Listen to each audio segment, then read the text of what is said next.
श्री सद्गुरु महाराज की जय। श्री सद्गुरु महाराज की जय।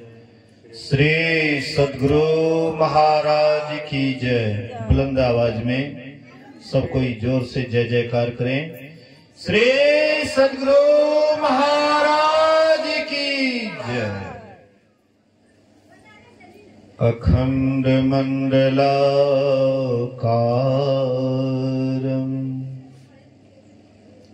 व्याप्तं येन चराचरं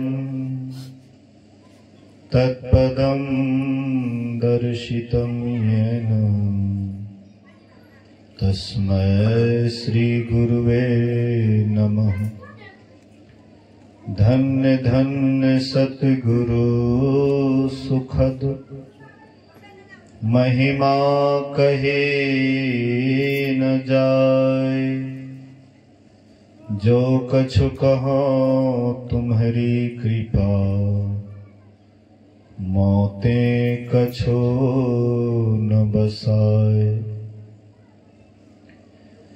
सर्वत्र सर्वदा वर्तमान सद्गुरु महाराज जी के पावन चरणों में कोटि कोटि नमन। उपस्थित गुरुजन, धर्म प्रेमी सत्संगी बंधुओं, पूजनीया माताओं तथा भक्तिमती बहनों, 2 दिवसीय संतमत सत्संग का आयोजन परम श्रद्धेय संजय बाबू के निवास स्थान पर हो रहा है।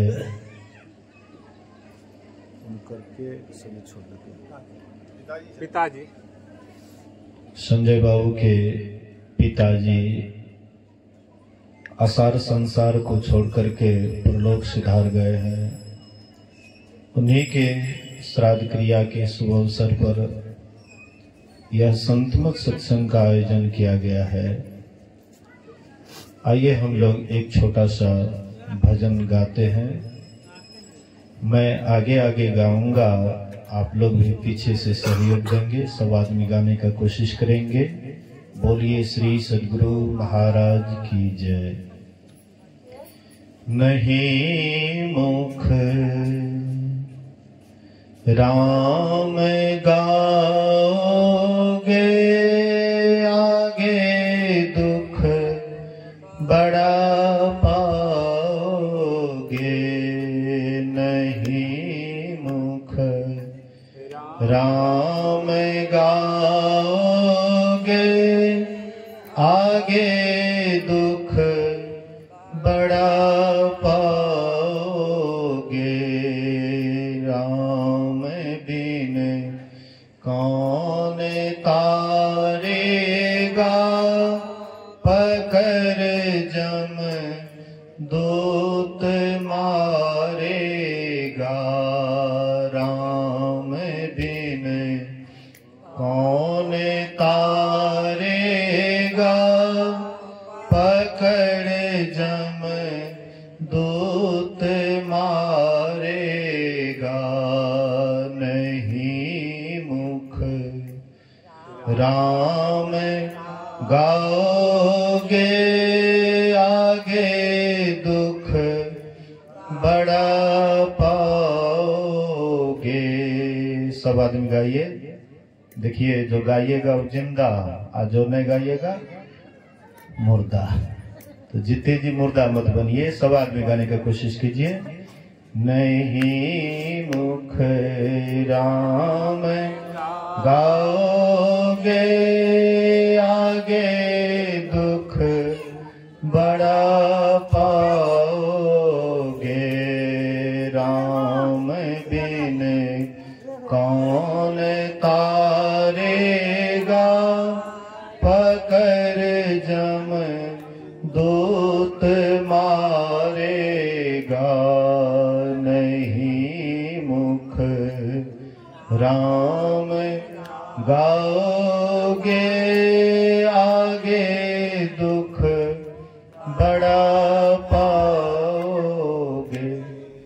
कबो सत संग न कीन्हा, भूखे को नाही कछु दिन्हा।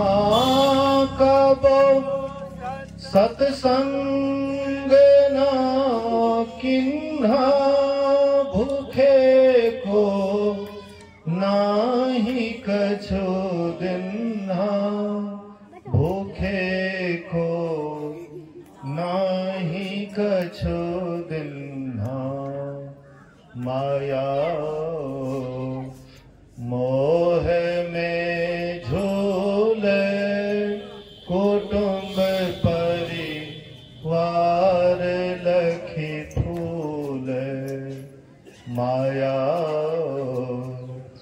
मोह में झूले, कुटुंब परिवार लखी फूले। नहीं मुख राम आगे दुख बड़ा पाओगे। पूछा धर्म राज जब भाई, बचन मुख नाही कही आई। पूछा धर्म राज जब भाई, बचन मुख नाही कही आई। बचन मुख नाही कही आई। पलटो दास लखी रोया, सुधड़ तन पाई के खोया। पलटो दास लखी रोया, सुधड़ तन पाई के खोया। नहीं मुख राम गाओगे, आगे दुख बड़ा पाओगे। नहीं मुख राम गाओगे, आगे दुख बड़ा पाओगे। बोलिए श्री सद्गुरु महाराज की जय।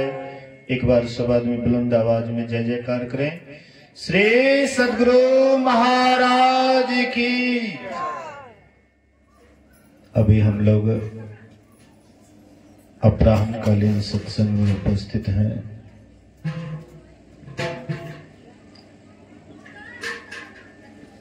अभी श्री रामचरितमानस सारस्वती के प्रथम सोपान बालकांड से पाठ किया गया। सुनी समुझहि जन्मुदित मन, मज्जहि अति अनुराग। लहहि चारि फल अछतनु, साधु समाज प्रयाग। हम लोग प्रयागराज का नाम सुने होंगे, जो अयोध्या जिला प्रयागराज पड़ता है। इलाहाबाद से अब प्रयागराज कर दिया गया। इलाहाबाद को हटा दिया गया योगी आदित्यनाथ, और उसको प्रयागराज ही बना दिए। तो प्रयागराज का नाम सुने होंगे, जहां पर गंगा और यमुना का मिलन होता है। गंगा यमुना के मिलन स्थान को प्रयागराज कहते हैं। उसको त्रिवेणी भी कहते हैं। बढ़िया से ध्यान से सुनिए, बोलिए श्री सद्गुरु। नाच तो नहीं है कि बढ़िया मन लगेगा, यहाँ पर सत्संग है। सत्संग को जो जितना प्रेम से सुनते हैं उनको उतनी शांति मिलती है। नाच आपको अशांत करता है, आपका हृदय को अशांत करता है। जहाँ अशांत है वहां पर सुख नहीं है, जहाँ शांति है वहीं पर सुख है। तो सत्संग हमें शांति की ओर संकेत करते हैं, शांति की ओर ले जाते हैं। इसलिए एकदम शांत मुद्रा से आप पूरा ध्यान से सुनिए। तो प्रयागराज में गंगा और यमुना का मिलन हुआ है, त्रिवेणी संगम भी उसको कहते हैं। गंगा और जमुना दो का मिलन तो देखते हैं, लेकिन तीसरे का मिलन नहीं दिखाई पड़ता है। वहां के पंडितों से पूछते हैं कि गंगा जमुना का तो मिलन देखते हैं, लेकिन सरस्वती का मिलन तो नहीं दिखाई पड़ता है। तो वहां के पंडित कहते हैं कि सरस्वती अंतःसलीला है, मतलब अंदर ही अंदर चलती है। तो गुरु महाराज बोले कि हम डुबकी लगा करके देखे, लेकिन हमको कहीं नहीं पता लगा। नीचे भी डुबकी लगा करके देखे तो हमको पता नहीं लगा। लेकिन हम लोग अभी जहां बैठे हुए हैं इसको भी कहते हैं त्रिवेणी संगम। अब कहिएगा कि यहाँ पर तो गंगा नहीं दिखाई पड़ती है, न जमुना दिखाई पड़ती है, सरस्वती भी नहीं दिखाई पड़ती है, तो ये त्रिवेणी कैसा? तो देखिए, देखने वाला एक है, देखने वाला एक है, बिना देखने वाला। छोड़ दीजिए अभी सब, छोड़ दीजिए। तो जैसे हम लोग ईश्वर को नहीं देखे हैं, ईश्वर को देखे हैं नहीं देखे हैं, लेकिन विश्वास करते हैं कि ईश्वर है। अपने पिता को भी हम जब जन्म लिए थे तो नहीं जानते हैं कि कौन है हमारे पिता, लेकिन माँ बोले कि ये तुम्हारे पिता हैं, तो हम समझ गए कि यही मेरे पिता हैं। हाँ, उस पर विश्वास करने लगे। माँ जो बोली उस पर विश्वास किया। तो ऐसे ही संतों ने कहा है कि हमारे अंदर में भी, हाँ, सत्संग में भी त्रिवेणी संगम, तीन नदियों का मिलन होता है। तो तीन नदी कौन कौन है? तो गंगा, जमुना और सरस्वती। तो गंगा किसे कहते हैं? जहां पर सगुण ब्रह्म के संबंध में चर्चा होती है। सगुण ब्रह्म क्या है, ईश्वर क्या है, परमात्मा क्या है, उनका चरित्र कैसा है, वह आए किस हेतु से आए, हाँ, यहाँ से क्या करके गए, इन सारी बातों की जहाँ चर्चा होती है वे श्री गंगा जी की धारा है।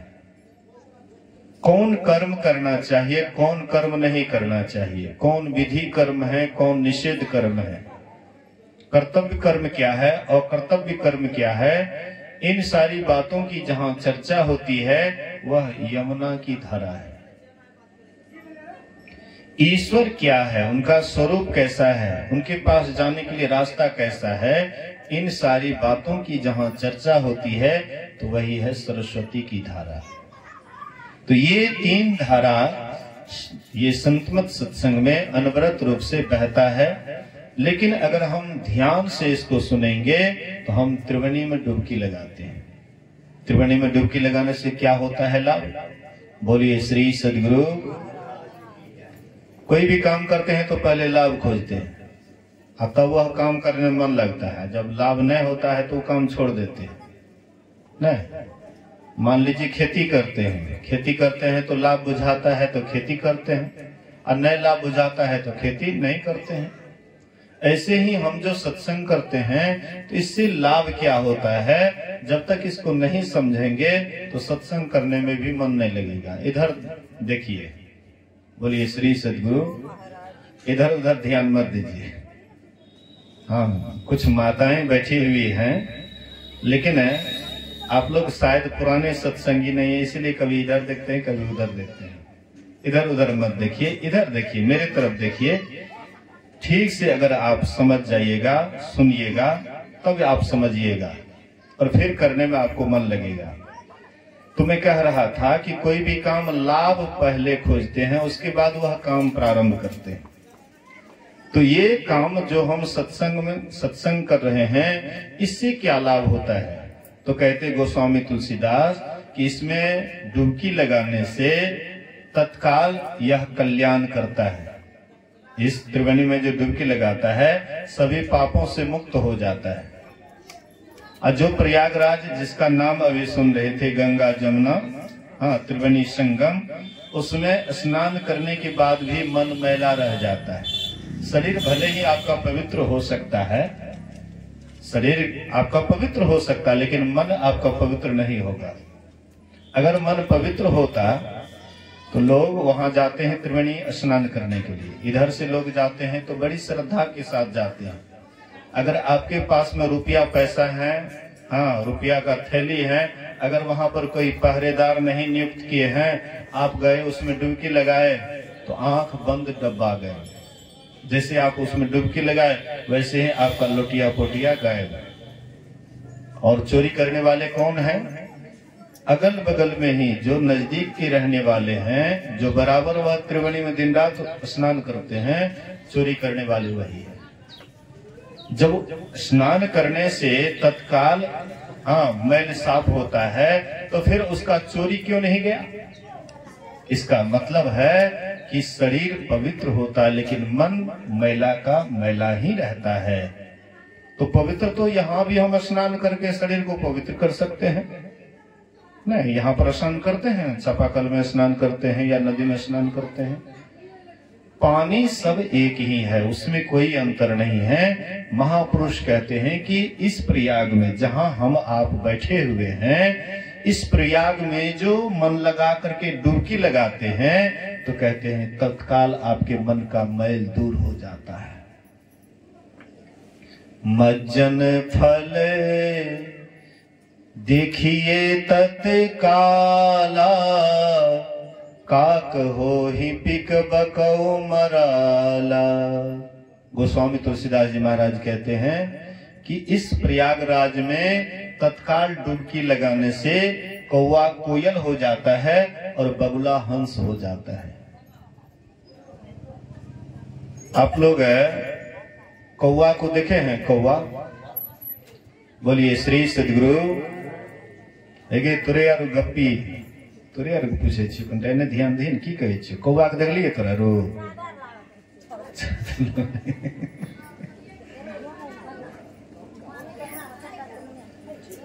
बोलिए श्री सदगुरु। ध्यान से बढ़िया से सुनिए। कौवा काला, कौवा भी काला होता है और कोयल भी काला होता है। रंग दोनों का एक ही होता है लेकिन बोली में फर्क होता है। कौवा, कार कौवा जब बोलता है तो किसी को सुहाता नहीं है, अच्छा नहीं लगता है, लेकिन वहीं पर कोयल बोलते हैं तो सब आदमी को बड़ा प्रिय लगता है। जब बसंत ऋतु का आरंभ होता है, पुराना पत्ता झड़ जाता है, नया पत्ता जब पल्लवित होता है तब बसंत ऋतु का आगमन होता है और उस समय में कोयल का सुंदर कुहुक सुन करके सबका मन प्रफुल्लित हो जाता है। तो कौवा और कोयल दोनों रंग में एक ही जैसे हैं लेकिन बोली में बड़ा फर्क है। कोयल की बोली को सब पसंद करते हैं लेकिन कौवा की बोली को कोई पसंद नहीं करते। एक बार एक कौवा उड़ते हुए जा रहा था, कोयल से भेंट हो जाती है। कहते हैं चाचा जी इतना सवेरे सवेरे कहाँ जा रहे हैं? बोले कि इस इलाके को छोड़ करके दूसरे इलाके जा रहा हूं। तो भाई क्यों ऐसा कर रहे हैं? बोले कि यहाँ के लोगों को मैं नहीं सुहाता, यहाँ के लोग मुझे मारते हैं, हाँ, ढेला फेंकते हैं, गुलेती फेंकते हैं, मतलब लोगों को मैं प्रिय नहीं लगता हूँ। दूसरे इलाका जाऊंगा तो लोग वहां पर हमें आदर करेंगे। कोयल कहते चाचा जी आप अगर थोड़ा सा वाणी को सुधार लीजिए, बोली को सुधार लीजिए तो यहाँ का लोग भी आपको आदर करेंगे और यहाँ से जिस इलाके में आप जाइएगा वहां के लोग भी आपका बड़ा आदर करेंगे। लेकिन अगर बोली आपका सुधरा हुआ नहीं है तो आप कहीं भी जाइएगा तो वहां पर भी मारपीट ही आपको लगेगा।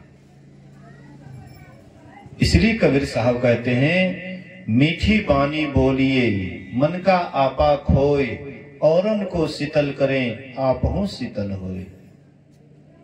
तुलसी मीठे बचनते सुख उपजत चहु और, वशीकरण यह मंत्र है तजिदे वचन कठोर।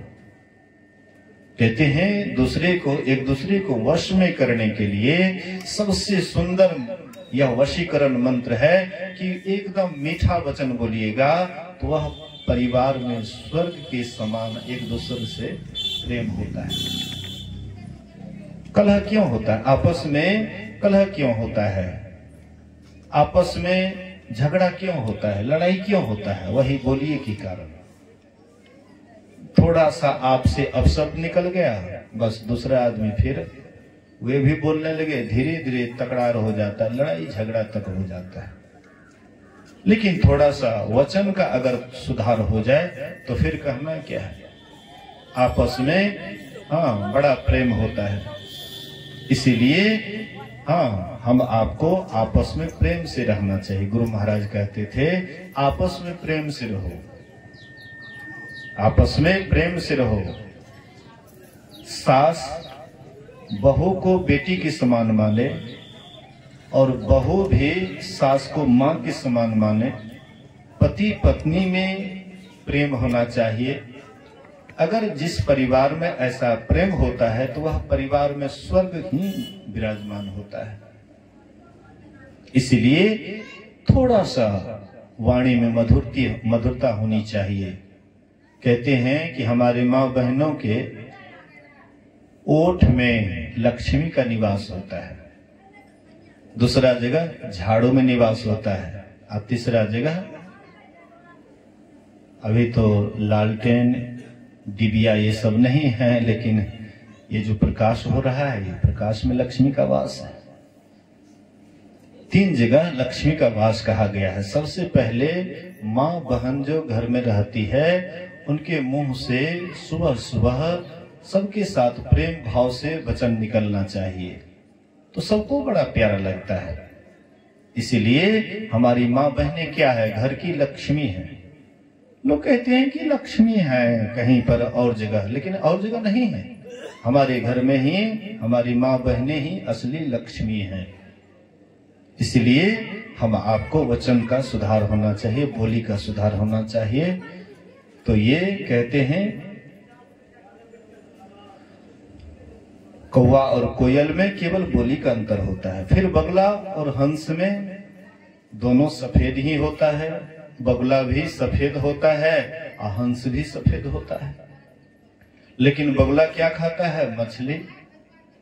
बगला क्या खाता है? मछली खाता है। लेकिन हंस मछली नहीं खाता है। हंस दूध पीते हैं। आप कहिएगा कि उनको दूध को देने के लिए कौन जाता है?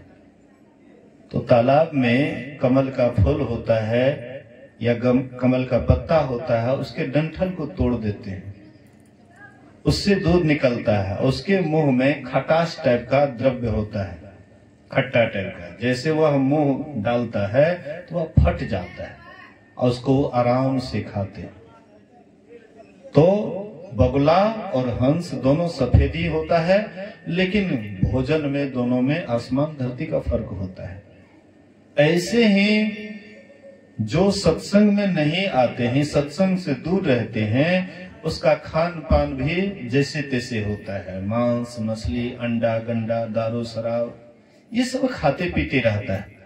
लेकिन वही आदमी जब सत्संग करने लग जाता है तो दुष्ट से दुष्ट आदमी भी शिष्ट बन जाता है, खराब से खराब आदमी भी बढ़िया बन जाता है। वाल्मीकि नारद घट जोनी, निज निज मुखनी कहीं न झोनी, जलचर थलचर नभचर नाना, जे जड़ चेतन जीव जहाना, मति की रति गति भूति भलाई, जब जही जतन जहां जही पाई, सो जानव सत्संग प्रभावो, लो कहो वेदना अनुभव।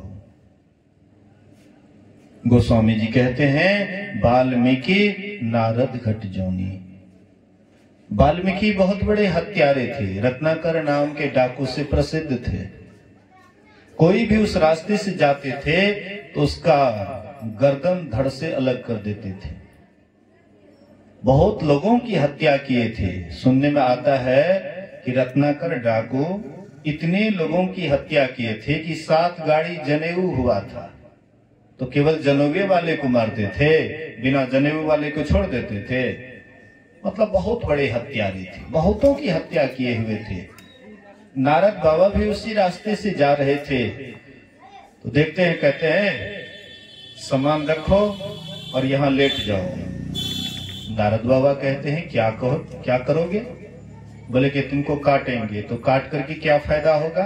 बोले कि फायदा घाटा बाद में देखा जाएगा, तुम पहले लेट जाओ, हम तुमको काटेंगे। नारद बाबा कहते हैं कि देखो, तुम जो इतनी हत्या करते हो, लोगों को काटते हो, मारते हो, ठगी बेईमानी करते हो, दूसरे को लूटते हो, क्या इस पाप का सजा कोई तुम्हारा भोगने वाला है? इसमें हकदार बनेगा?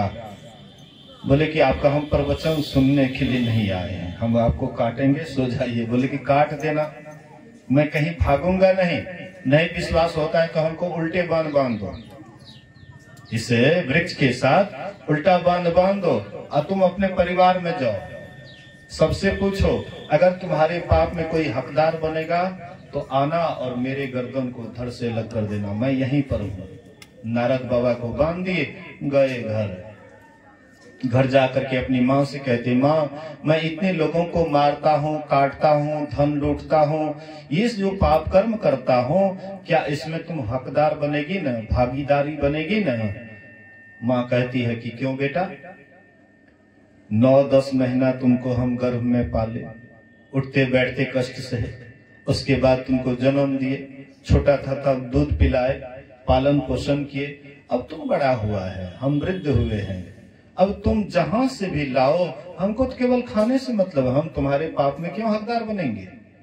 बड़ा ठोकर लगा कि माँ ऐसी बात कह सकती है, ठोकर लगा। गए पिता के पास, पिताजी से कहते, पिताजी इतने लोगों को मैं काट मार करके लाता हूँ, आपको खिलाता हूँ, क्या इस पाप में हकदार बनिएगा? पिताजी कहते, बेटा जब तुम छोटा था तो हम कहाँ से कमा करके लाते थे, तुमको खिलाते थे, अब तुम बड़ा हुआ है, तुम जहां से भी लाओ, हमको तो खाने से मतलब है। ठोकर लगा। फिर पत्नी के पास गए, बोले कि तू तो अर्धांगिनी है, आधा अंग की मालकिन है, तो तुम मेरे पाप में हकदार बनेगी कि नहीं बनेगी? बोले कि क्यों हकदार बनोगे, आप हमको लाए हैं, जीवन भर कमा करके खिलाने का वचन दिए हैं, और फिर आपके पाप में हकदार कैसे बनोगे? आप चाहे जैसे लाइए, हमको तो खाने से मतलब है। अब इसका दिमाग ठनका।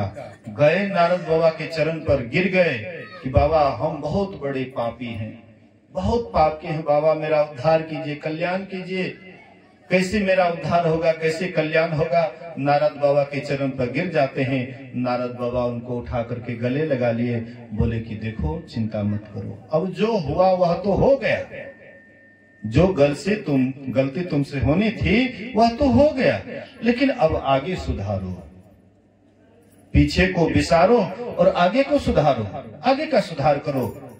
अब तुम ईमानदारी से अपना ध्यान भजन में अपने मन को लगाओ।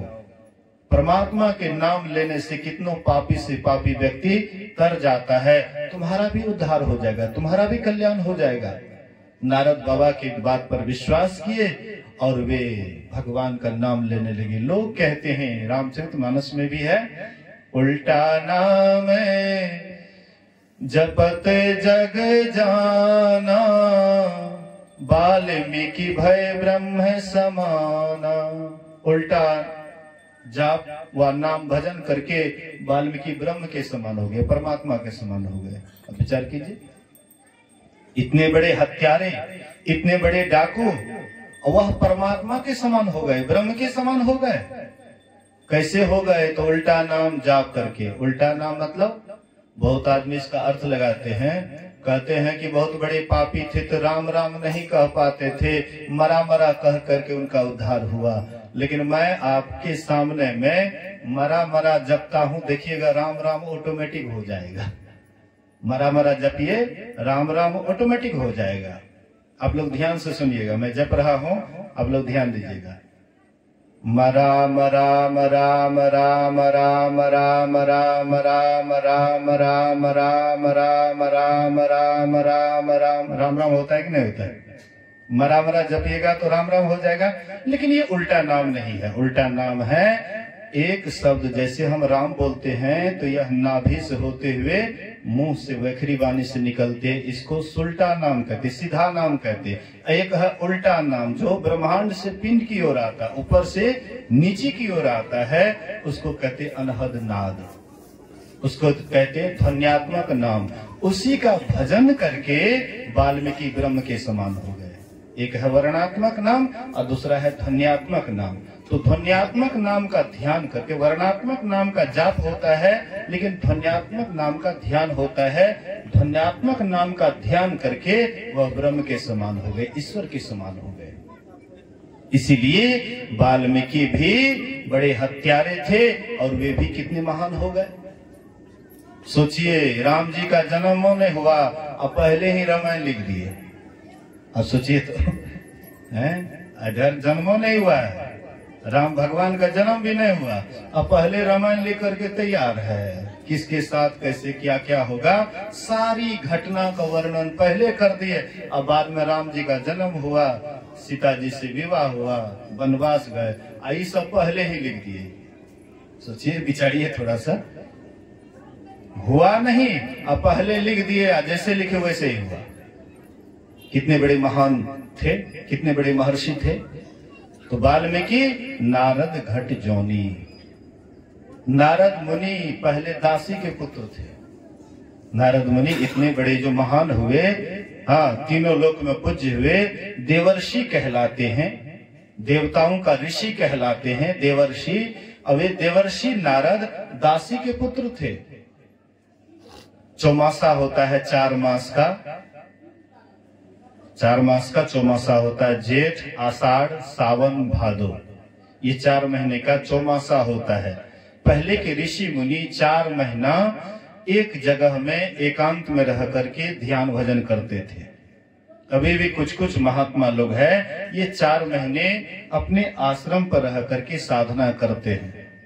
तो वह चौमासा का समय था। चौमासा के लिए जब ऋषि मुनि जा रहे थे तो नारद बाबा वो भी कहते, बाबा हमको भी साथ लगा लीजिए, हमको भी लेकर के चलिए अपने साथ। तो वो भी चल देते हैं। दासी का पुत्र था लेकिन ऋषि मुनियों के साथ चल दिए। और नारद बाबा ऋषि मुनि के साथ जा करके ध्यान करके साधना करके इतना उच्च अवस्था को प्राप्त कर गए कि तीनों लोक में पूज्य हो गए। वाल्मीकि नारद घट जोनी।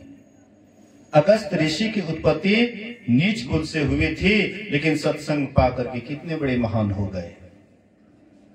अंगुलीमाल डाकू बहुत बड़े हत्यारे थे, सीधे गर्दन काटते थे, एक उंगली काट लेते थे और उसका माला बना करके गला में पहन लेते थे, इसलिए अंगुलीमाल पड़ा। अंगुली का माला गला में पहनने के कारण नाम पड़ा अंगुलीमाल डाकू।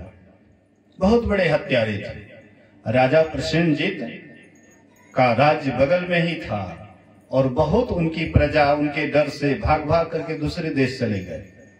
ये बहुत दुखी थे राजा प्रसेनजीत। एक दिन भगवान बुद्ध उसी रास्ते से आ रहे थे जिधर अंगुलीमाल डाकू जिस जंगल में रहता था, उधरे भगवान बुद्ध चलने लगे। राजा प्रसेनजीत कहते हैं कि भंते उधर मत जाइए, बहुत बड़े हत्यारे हैं, उनके अंदर थोड़ी सी भी दया नहीं है, जिसको भी देखता है उसको काटिए देता है, मारिए देता है, इसलिए भगवान उधर मत जाइए। लेकिन भगवान बुद्ध नहीं सुने उनकी बात, सीधे चल देते, निर्भीक अवस्था, कोई डर भय नहीं। जाते हैं और जैसे अंगुलीमाल देखा कि मेरे तरफ कोई महात्मा आ रहे हैं, बोलिए श्री सद्गुरु। देखते हैं कोई महात्मा आ रहे हैं, इसके डर से लोग जैसे इसका आवाज सुनता था तो डर से उसको लैट्रिन पेशाब हो जाता था कपड़े में, लेकिन एकदम निर्भीक, हाँ, निर्भीक होकर के सीधे उनकी ही तरफ आ रहे थे। इनको लगा ये कैसा महात्मा है, कहते ठहरो। भगवान बुद्ध कहते मैं तो ठहर गया, तुम कब ठहरोगे। आश्चर्यचकित हुआ कि मेरी आवाज सुन करके आज तक मेरे मुंह पर साहस किसी का नहीं हुआ कि मेरे सामने बोले, लेकिन इतना निर्भीक होकर के मैं तो ठहर गया, तुम कब ठहरोगे। तो भगवान बुद्ध धीरे धीरे जा रहा है, ये खूब जोर से दौड़ रहे हैं और फिर भी कुछ फासला है, कुछ दूरी है, पकड़ नहीं पा रहे हैं भगवान बुद्ध को, और धीरे धीरे वे जा रहे हैं। ये खूब जोर से दौड़ रहे हैं, इतना ये दौड़ने में तेज थे कि चलते हुए रथ को भी वे पकड़ लेते थे, लेकिन भगवान बुद्ध को नहीं पकड़ पा रहे थे। दौड़ते दौड़ते जो थक गए, थक करके वे बैठ जाते हैं। भगवान बुद्ध अपना हाथ उनके माथे पर रखते हैं,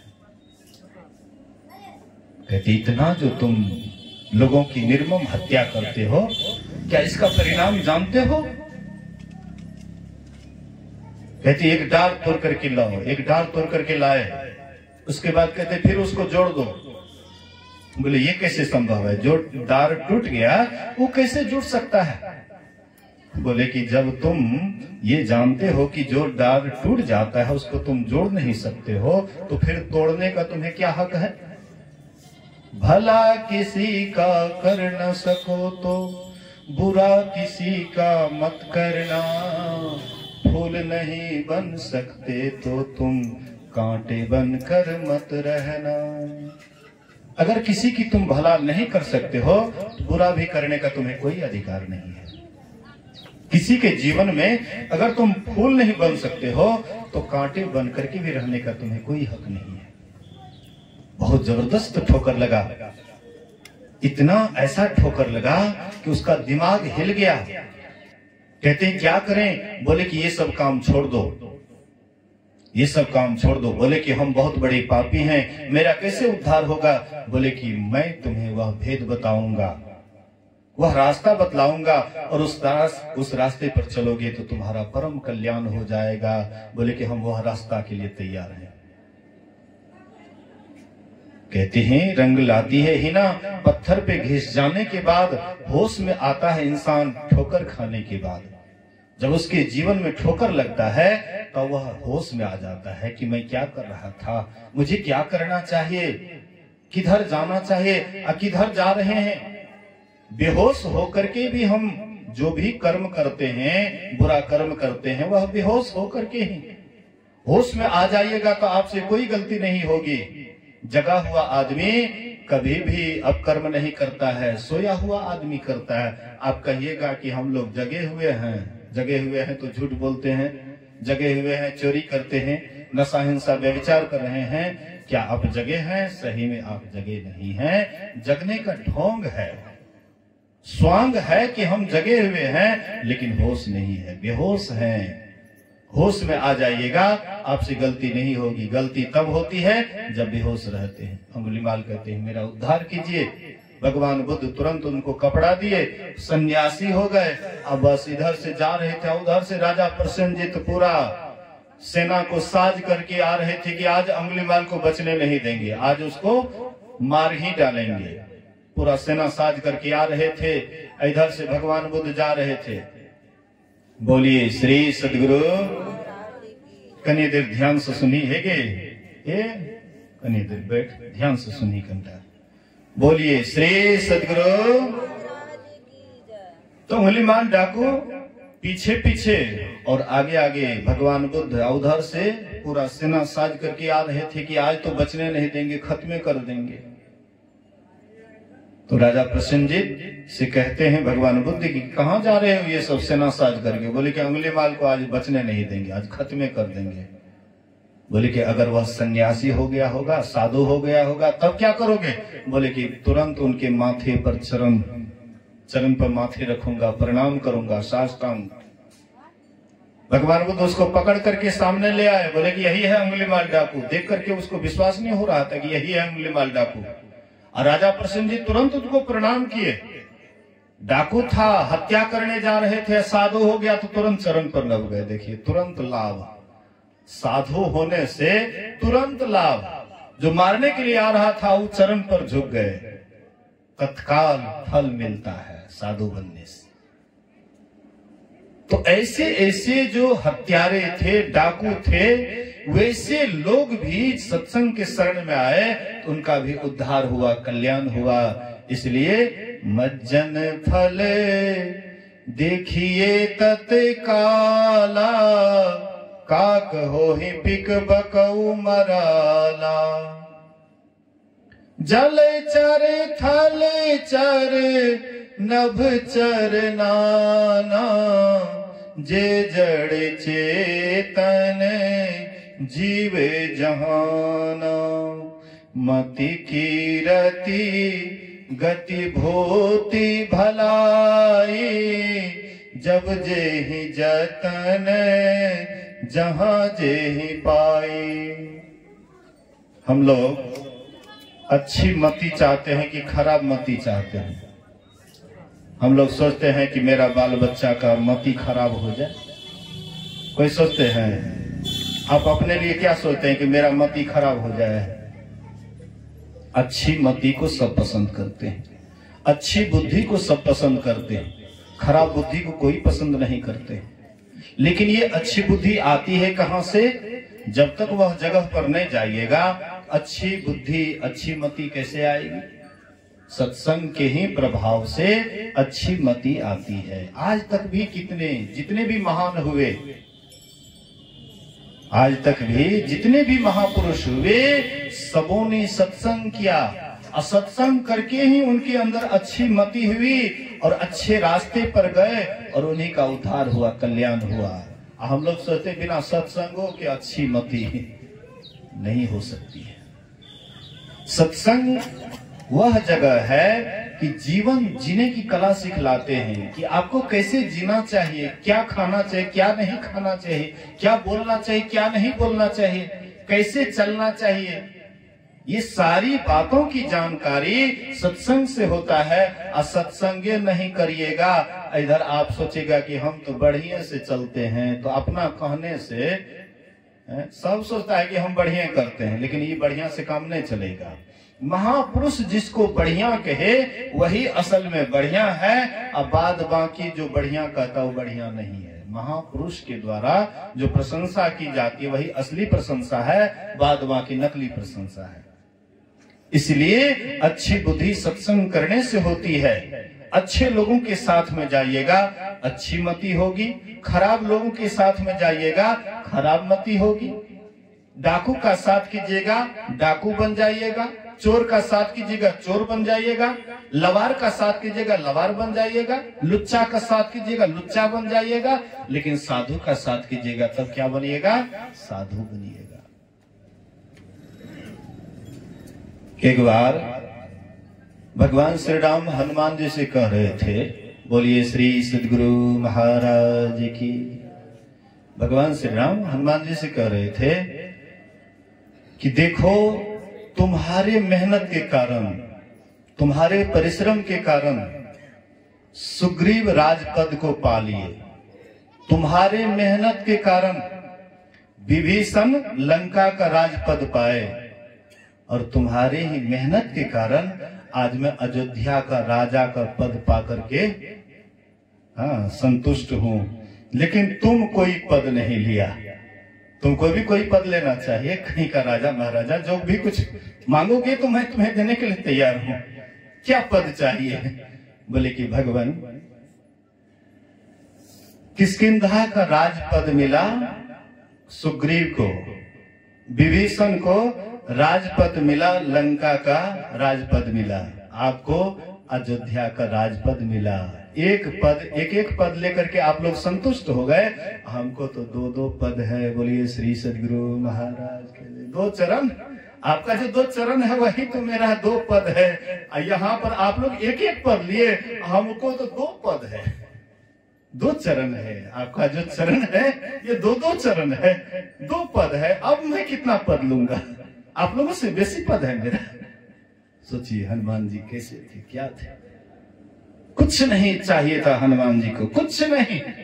हम लोग तो दिन रात बेकल रहते हैं कि हमको बेटा दीजिए, बेटी दीजिए, धन दीजिए, दौलत दीजिए, प्रतिष्ठा दीजिए, ये दीजिए, वो दीजिए। लेकिन हनुमान जी कभी कुछ नहीं मांगे भगवान से। जो कुछ नहीं मांगते उनको सब कुछ मिल जाता है, और जो एक एक चीज मांगते हैं तो उनको कुछ भी नहीं मिल पाता। वो ऐसे का वैसे रह जाता है, कंगाल का कंगाले रह जाता है। लेकिन जो ईश्वर को प्राप्त कर लेते वे तो मालो माल हो जाते हैं। हनुमान जी मालो माल हो गए। जब राम जी सभी निशाचरों को मार करके राजपद मिला, राजा बने, 6 महीने साल भर तक ये लोग इनके साथ में रहे। फिर राम जी सोचे कि इन लोगों को भी अपना घर परिवार है, बाल बच्चा है, उसका भी देख रेख करेंगे, इसलिए सबको विदा करने लगे।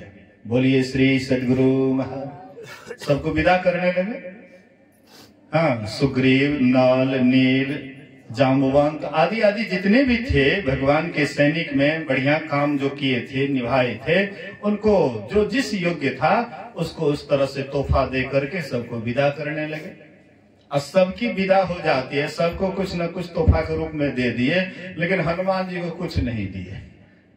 हनुमान जी को कुछ नहीं दिए। तो सीता जी जो यह देख रही थी तो सीता जी से रहा नहीं गया कि प्रभु सबसे बढ़ चढ़ करके अगर कोई सेवा किया है तो हनुमान जी से बढ़ करके कोई नहीं किया है, सबसे बढ़ चढ़ करके सेवा किया है। लेकिन आप सबको सब कुछ दिए, लेकिन मेरे लाडला हनुमान को तो कुछ नहीं दिया। उनको भी तो कुछ देना चाहिए, लेकिन आपने कुछ नहीं दिया। मैं देख रही हूं कि आप सबको सब कुछ दिए, सोना चांदी हीरे जवाहरात जिनको जो हुआ सब कुछ दिए, लेकिन मेरे लाडला हनुमान जो सबसे बढ़ चढ़ करके सेवा किया उसको आपने कुछ नहीं दिया। भगवान कहते कि मैं अपना नजर दौड़ाया संसार में, कहीं भी नहीं दिखाई पड़ा कि हनुमान को क्या दूं। उनके देने योग्य कोई भी कुछ नहीं दिखाई पड़ा, इसलिए हनुमान को मैंने कुछ नहीं दिया। बोले कि आप मत दीजिए, नहीं देना है तो आप मत दीजिए, लेकिन मैं माँ हूं, माँ ममता की खान होती है, मैं माँ हूं और हमें दिए बिना रहा नहीं जाएगा।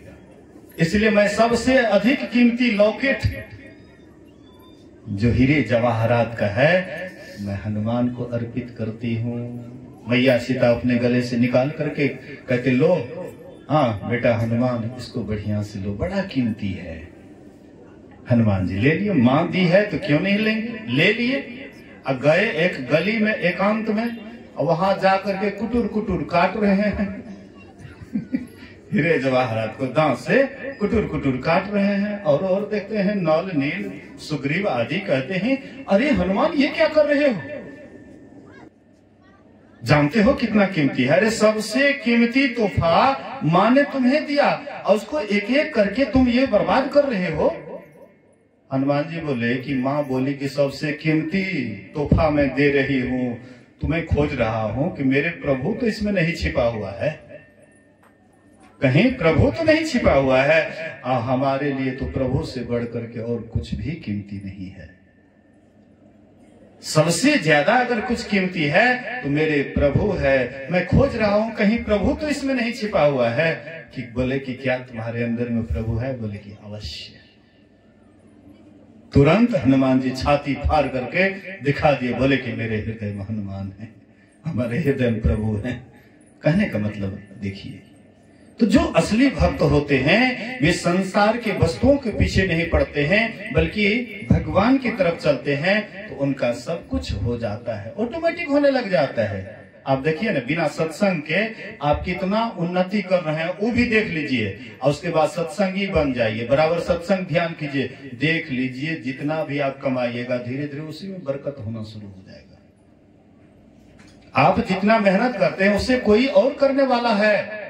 अज्ञात रूप से आपका सब काम हो रहा है, लेकिन आप परेशान हो रहे हैं।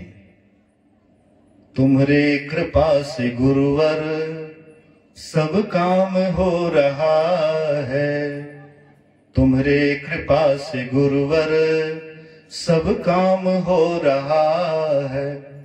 करते तो तुम हो गुरुवर, मेरा नाम हो रहा है। जैसे आप ईश्वर के ऊपर छोड़ दीजिएगा, आप देखिएगा कि सब काम में उन्नति होने लगेगा। जितना आप कर नहीं पाते उससे ज्यादा होगा। तो करने वाले कोई और हैं, इसलिए, लेकिन हमको उस पर विश्वास नहीं है। इसलिए सत्संग के समय में कहते हैं हमको फुर्सत नहीं है, सत्संग कैसे बैठेंगे, सत्संग कैसे करेंगे, हमारे पास फुर्सत नहीं है। मरने के लिए फुर्सत है, टीवी देखने के लिए फुर्सत है, गप लड़ाने के लिए फालतू का कहीं बैठ जाते हैं और लंबा चौड़ा गप देना शुरू कर देते। क्या मिलता है आपको? कुछ मिलता है? लेकिन सत्संग ध्यान करिएगा तो मिलेगा, ऐसा चीज मिलेगा जिसका कभी विनाश नहीं होता है। लेकिन आपको विश्वास नहीं, बिनु विश्वास भगति नहीं, तेहि बिनु द्रवहि न राम।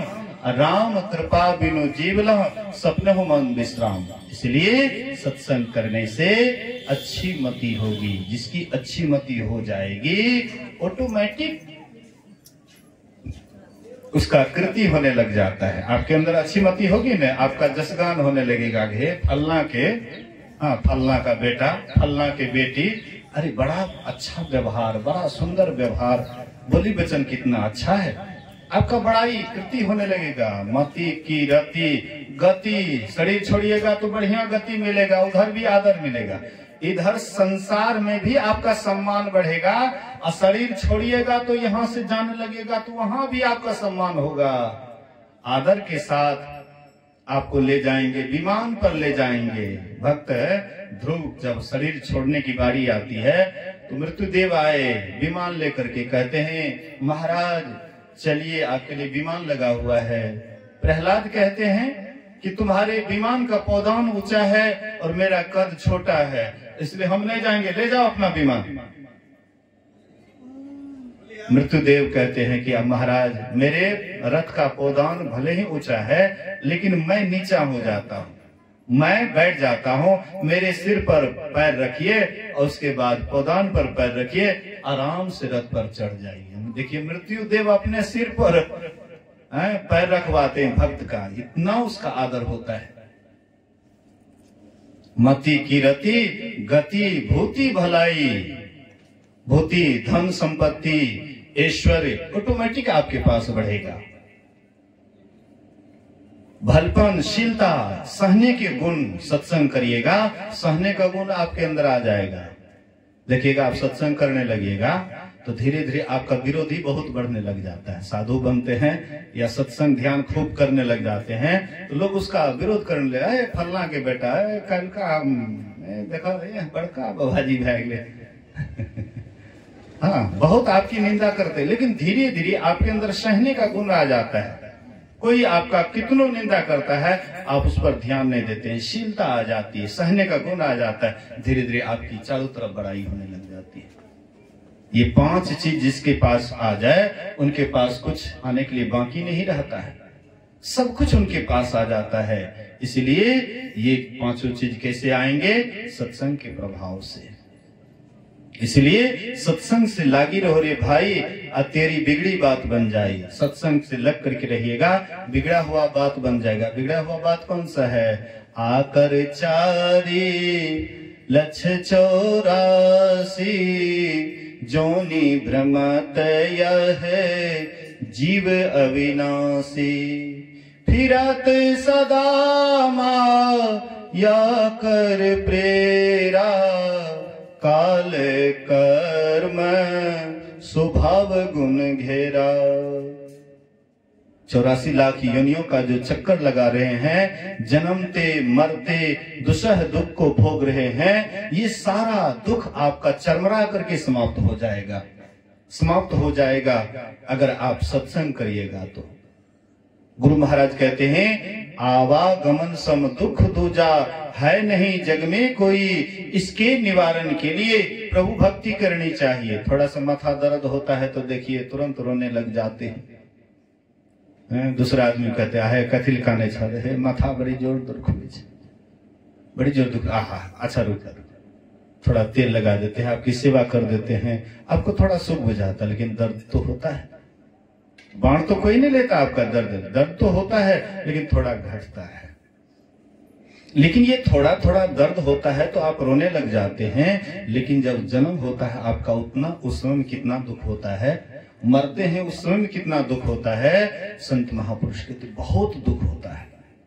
एक बिच्छू का डंक अगर किसी को लग जाए तो 103-4 डिग्री बुखार चढ़ जाता है। 1000 बिच्छू एक साथ डंक मारे उस समय कितनी वेदना होगी, कितना पीड़ा होगा, मतलब हद से ज्यादा होता है, सह नहीं पाते हैं और उसी समय में आपकी मृत्यु होती है, कितना कष्ट होता है। लेकिन ये दुखों को समाप्त करने के लिए महापुरुष कहते हैं सत्संग करिएगा तो ये आवागमन का चक्र भी आपका समाप्त हो जाएगा।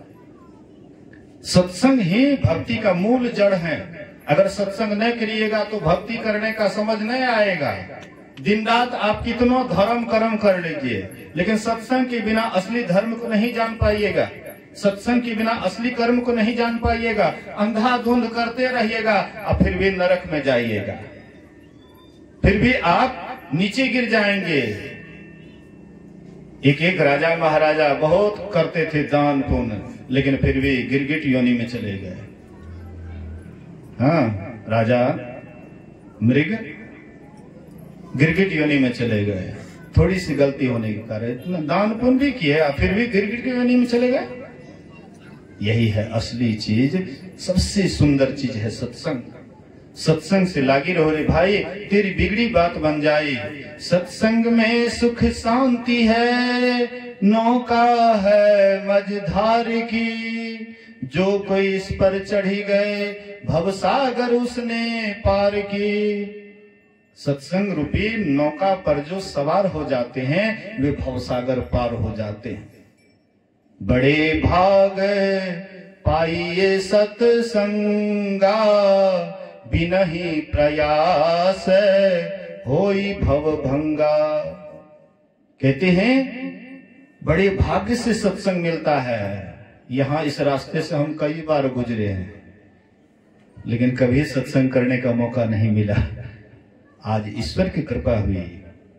हाँ, कहते हैं ना गोस्वामी तुलसीदास जी महाराज, एक घड़ी आधो घड़ी, आधो में पुनियाध, तुलसी संगत साध के, हरे क्रोट अपराध। तो कभी मौका नहीं मिलता था, लेकिन आज ईश्वर की कृपा हुई। सुतदारा और लक्ष्मी पापी के घर होए, लेकिन संत समागम हरि कथा, तुलसी दुर्लभ दोय। गिरिजा संत समागम समन लाभ कछु आन, बिनु हरि कृपा न होई सो गावहि वेद पुराण। जब तक हरि की कृपा नहीं होती है, तभी तक सत्संग नहीं मिलता है।